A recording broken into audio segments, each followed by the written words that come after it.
That's why they brought in NAFTA superhighways and the federal highways. Now they can tax and control those and control the communities. They take our tax money, send it to Washington, then build the roads.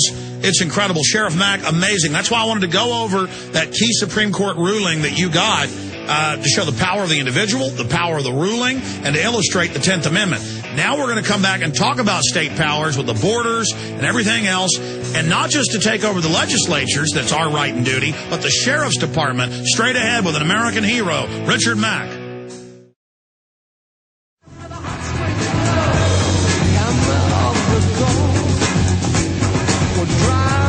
Sheriff Richard Mack is our guest till the end of the transmission, coming up here in about 35 minutes.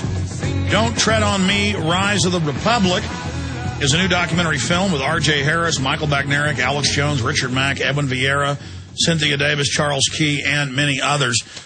This film is so important because it really supercharges the Tea Parties and libertarian groups and pro-America organizations that want to save our country from globalism by illustrating the 9th and 10th Amendment, by illustrating the power of the sheriff, by illustrating the power of the state legislature, and how it's our right and duty to stand up for this nation. The fact that the feds are doing this is treason by every measurement. And so that is available at Infowars.com. Also, the new film, The Secret of Oz, Solutions for a Broken Economy, amazing film by the maker of The Money Masters, Bill Still. This has got a lot of great solutions as well. You want solutions, that's what we're all about at Infowars.com. All right, Sheriff Mack, this is a short segment, but you got the floor. Let's break down your metamorphosis, your awakening to the 10th Amendment, and that leading you now to be one of the main leaders really carrying the torch of freedom and having people rediscover the power of the state, and particularly the sheriff, another key battlefront that we're on. Yeah, it is that. And like I say, I think it's our only hope left. Now, I'm reading from a little pocket-sized brief of the case. And if anybody would like to get that, it's called The Victory for State Sovereignty, the Mack Prince versus USA case. And it's available at my website, and it's sheriffmack.com. You can also get the book, The County Sheriff, America's Last Hope, which everyone should have a copy of both of these. This little booklet that I have in my hand that I'm reviewing with you right now regarding this case, the most powerful and monumental 10th Amendment decision in the history of our country. This was all about states' rights. It talks about the EPA being unconstitutional. It talks about the states not being puppets of the ventriloquist Congress. It talks about the Supremacy Clause.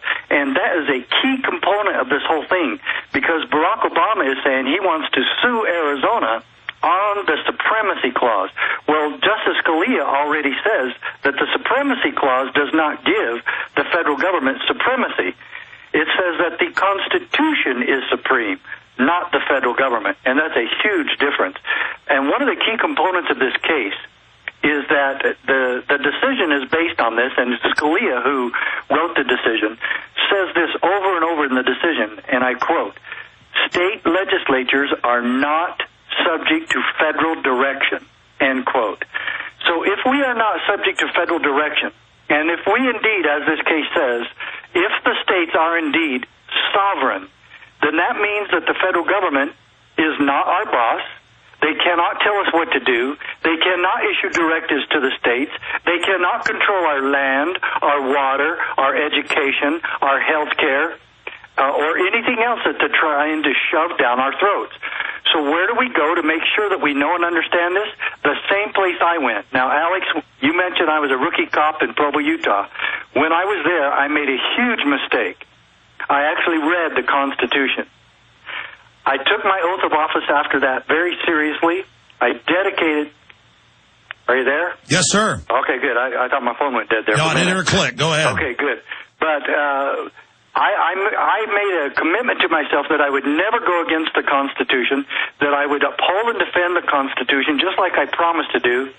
And if we wake up local officials to that principle, that they'll keep their word when they swear an oath that is required by Article 6 of our own Constitution, that the Founding Fathers put in there, that all state and local local officials would be required to swear allegiance not to the king, not to the president, not to some bureaucracy, not to the governor, but to the people, that we promised that we would uphold and defend their constitutional rights. And if we had everybody in local government doing just that, if every sheriff, in fact, if we only had 300 or 400 or 500 of the 3,000 sheriffs in this country actually keeping their oath and defending the Constitution against all enemies, both foreign and domestic, if we actually had that, Alex, we would get our freedom back tomorrow. Oh, it would paralyze the New World Order, and that's why they're demonizing you. That's why they're so scared, and that's why everybody's got to go to your website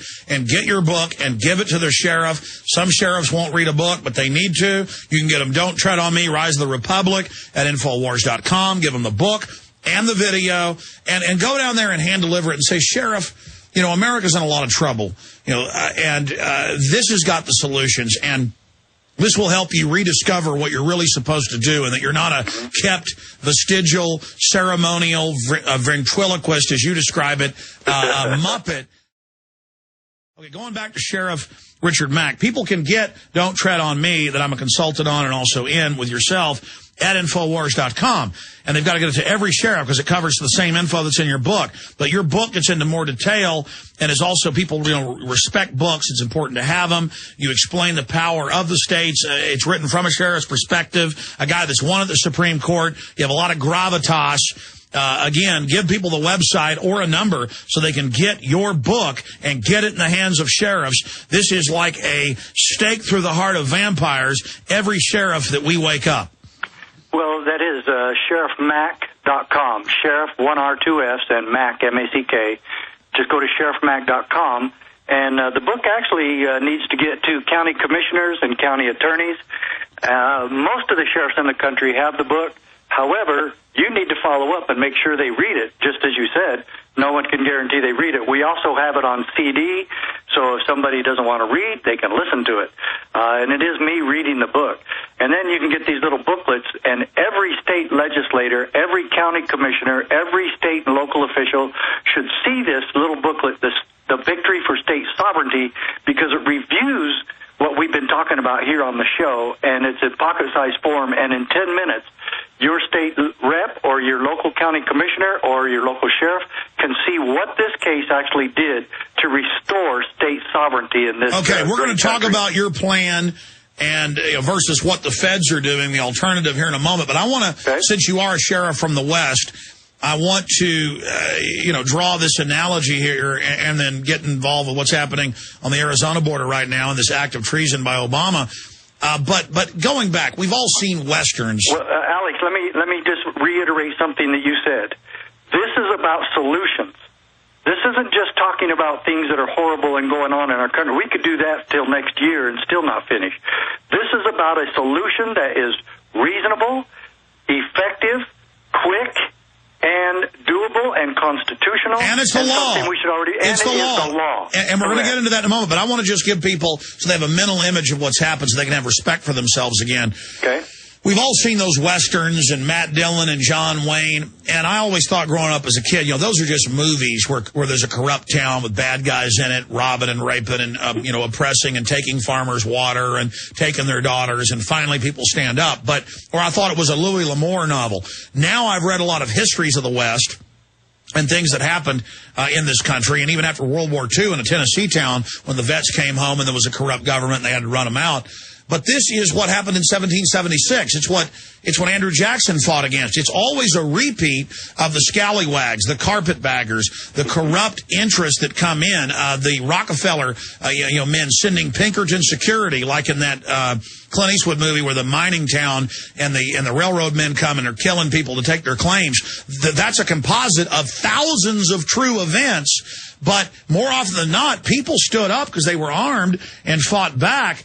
And, the issue here is what's happening with the feds, what's happening in our society. We see that Hollywood image of the town finally standing up. That's what America is. That's what our counties are. That's what our societies are. And people, you've just got to get angry. You got to start talking. You got to turn the television set off. You got to get to the commissioner's court. You got to get with others. You got to get angry. And you got to get the facts and the Constitution Because I'm going to say it again. It is like a stake through the heart of these vampires because our country was born in the fight for liberty. We've been through this over and over again. We're not the first people to go through this, and we've got the blueprint of how to beat these people. We do, and it's every bit constitutional. It's every bit lawful, and it is a peaceful process. This will not hurt anyone except the traitors in Washington, D.C. There is no answer in Washington, D.C. It is the most corrupt place on the face of the planet, but we can make headway in our counties, and we can take America back county by county and state by state. But it's got to start with you, every one of your listeners. You've got to know and understand the principle of state sovereignty.